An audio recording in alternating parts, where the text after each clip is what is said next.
Hello दोस्तों, स्वागत है आपका अपने YouTube channel Newton coaching classes 2.0 में। चलिए बच्चों, आज क्वेश्चन इकोनॉमिक्स का यानी 12th क्लास का इंटर का हम इकोनॉमिक्स लेके आए बच्चों। उस क्वेश्चन को आप करेंगे और मैं ऑब्जेक्टिव क्वेश्चन लेके आया हूँ। ध्यान पूर्वक इसको आप पढ़िएगा, क्योंकि ये सब सारे के सारे क्वेश्चन जो भी है इंपॉर्टेंट है, एग्जाम के पॉइंट ऑफ व्यू से बहुत इंपॉर्टेंट क्वेश्चन है बच्चों। और इसको ध्यान पूर्वक समझना, ध्यान पूर्वक समझेंगे। आपने नोट्स रखा होगा, उससे पढ़ा होगा जरूर, और एक बार इस वीडियो को जरूर देख लेना। देखने से क्या होगा बच्चों कि आपने जो याद कर रखा है एक बार देखेंगे, हमेशा के लिए याद हो जाएंगे और इस प्रकार से अच्छे मार्क्स आने की उम्मीदें है। चलिए बच्चों, क्वेश्चन हम कराते हैं आपको। सबसे पहले क्वेश्चन शुरू करते हैं। और क्वेश्चन शुरू करने से पहले मैं कहता हूं बच्चों कि अगर मेरे चैनल पर नए हैं तो मेरे चैनल को सबसे पहले सब्सक्राइब करो बच्चों। बगल में जो सब्सक्राइब रेड कलर का, लाल कलर का जो सब्सक्राइब लिखा हुआ है बच्चों, उसको दबा दो। और उसके बगल में जो घंटी है बच्चों, उस घंटी को भी दबा दो। और सब्सक्राइब को, जो रेड कलर का सब्सक्राइब, इसको यानी कि दबा दो और इसको काला कर दो बच्चों। ठीक है बच्चों, आगे क्वेश्चन की ओर बढ़ते हैं। कहता है माइक्रो जिसका अर्थ होता है छोटा, निम्न में से कौन सा शब्द है। यानी कहता है क्वेश्चन, माइक्रो जिसका अर्थ होता है छोटा, निम्न में से कौन सा शब्द है। तो इसका सही जवाब हो जाएगा ग्रीक। क्या बच्चों, सही जवाब ग्रीक हो जाएगा। नेक्स्ट क्वेश्चन की ओर बढ़ते हैं। 2 नंबर क्वेश्चन है। कहता है सबसे पहले माइक्रो शब्द का प्रयोग करने वाले हैं। सबसे पहले माइक्रो शब्द का प्रयोग करने वाले हैं। तो इसका सही जवाब हो जाएगा बच्चों रैगनर फिश। क्या हो जाएगा, रैगनर फिश ने सबसे पहले माइक्रो शब्द का प्रयोग किए थे। नेक्स्ट क्वेश्चन, तीसरा नंबर क्वेश्चन चलेंगे बच्चों। कहता है क्वेश्चन, एक व्यक्ति के पास संसाधन होते हैं। एक व्यक्ति के पास संसाधन होते हैं। तो इसका सही जवाब हो जाएगा बच्चों सीमित संसाधन होते हैं। कैसे संसाधन होते हैं, तो सीमित संसाधन होते हैं। चलिए अगले नंबर क्वेश्चन की ओर बढ़ते हैं बच्चों। क्वेश्चन कहता है निम्नलिखित में कौन उत्पत्ति का साधन नहीं है। निम्नलिखित में कौन उत्पत्ति का साधन नहीं है। ऑप्शन ए में भूमि, ऑप्शन बी में श्रम, ऑप्शन सी में मुद्रा और ऑप्शन डी में पूंजी। तो इसका जो सही जवाब हो जाएगा बच्चों, आपको डार्क कलर में, हरे कलर में दिख रहा है मुद्रा। तो मुद्रा इसका सही जवाब हो जाएगा। चलिए 5वें नंबर क्वेश्चन की ओर बढ़ते हैं बच्चों। क्वेश्चन कहता है पूंजीवादी अर्थव्यवस्था में केंद्रीय समस्या का समाधान होता है। पूंजीवादी अर्थव्यवस्था में केंद्रीय समस्या का समाधान होता है। तो इसका सही जवाब हो जाएगा पूंजीपति द्वारा। किसके द्वारा बच्चों, तो पूंजीपति द्वारा। चलिए बच्चों, अगर मेरे चैनल पर नए हो तो सबसे पहले जाकर मेरे चैनल को सब्सक्राइब करो। जो रेड कलर का सब्सक्राइब लिखा हुआ है बच्चों, उसको दबाओ और दबा के उसको काला कर दो। और बगल की घंटी को दबाओ बच्चों और ऑल कर दो।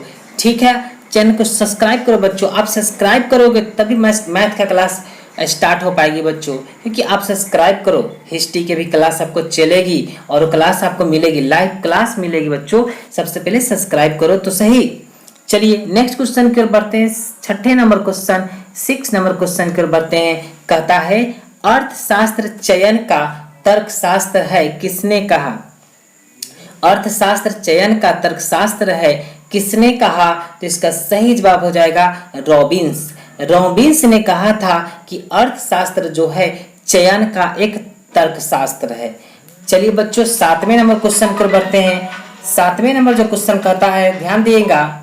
7वें नंबर क्वेश्चन है आपका, अर्थशास्त्र के जनक कौन थे। अर्थशास्त्र के जनक कौन थे। तो इसका सही जवाब हो जाएगा बच्चों आपका एडम स्मिथ। बहुत ही इंपॉर्टेंट क्वेश्चन है बच्चों, ध्यान दीजिएगा। एक क्वेश्चन बहुत ही इंपॉर्टेंट है, आप ध्यान देंगे। ठीक है, क्योंकि कई बार एग्जाम में एक क्वेश्चन पूछे जा चुके हैं कि अर्थशास्त्र के जनक कौन थे। तो अर्थशास्त्र के जो जनक थे बच्चों एडम स्मिथ थे। कौन थे, तो एडम स्मिथ थे। 8वें नंबर क्वेश्चन की ओर बढ़ते। 8वें नंबर जो क्वेश्चन कहता है बच्चों कि अर्थशास्त्र की कल्याण संबंधी परिभाषा के जन्मदाता थे।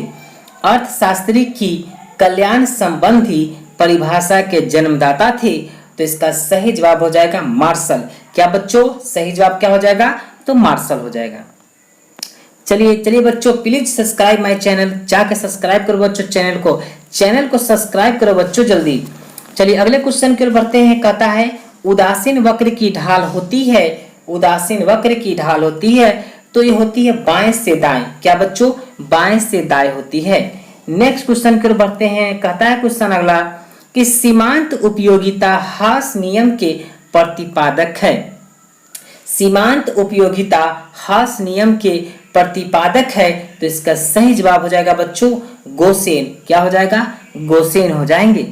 नेक्स्ट क्वेश्चन 11 नंबर क्वेश्चन पे आते हैं। कहता है तटस्था वक्र का सिद्धांत किसने प्रतिपादित किया? तटस्था वक्र का सिद्धांत किसने प्रतिपादित किया? तो इसका सही जवाब हो जाएगा हिग्स एवं एलेन। क्या हो जाएगा बच्चों सही जवाब? हिग्स एवं एलेन। अगले क्वेश्चन पे बढ़ते हैं। 12 नंबर क्वेश्चन कहता है कॉफी के मूल्य में वृद्धि होने से चाय की मांग।